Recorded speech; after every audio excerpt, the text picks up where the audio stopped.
Hello again. I surely cannot be the only one to understand the connection between the murderous attack yesterday on a British soldier in uniform outside the Brompton Barracks in Kent and a conviction earlier that day of Anjem Chaudary, an Islamist preacher, for running an international terrorist organisation. At least, I hope that I'm not the only person to see the association there, because it would mean that our security services are asleep on the job if so.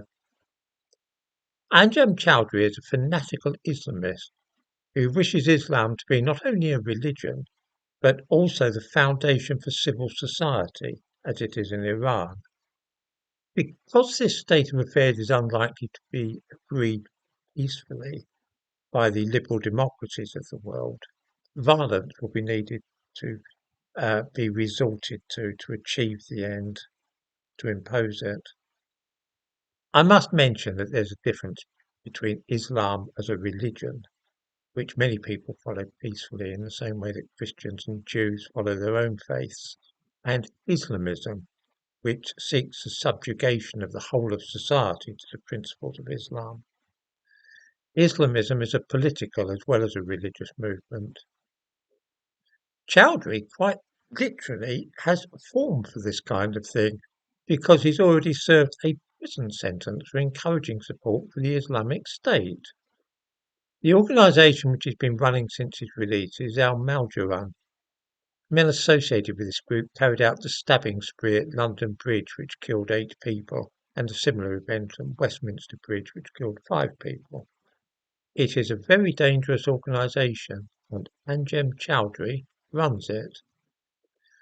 Those associated with this organisation also seem to have a predilection for using knives. Within hours of the jury delivering its verdict yesterday, an attack took place in Kent which has all the hallmarks of being carried out in revenge for the conviction of the leader of Al Maljaran. A man on a moped, wearing a ski mask and carrying 2 kitchen knives, attacked a soldier in uniform outside a military base.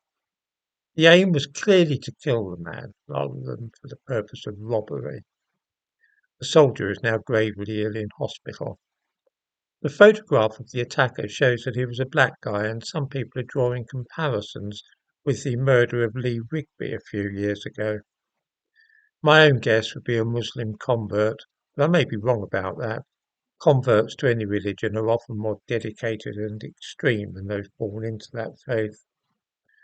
All of which suggests strongly that Islamist violence is still a force in Britain, and that simply sending one leader to prison will probably not be sufficient to deal fully with the problem.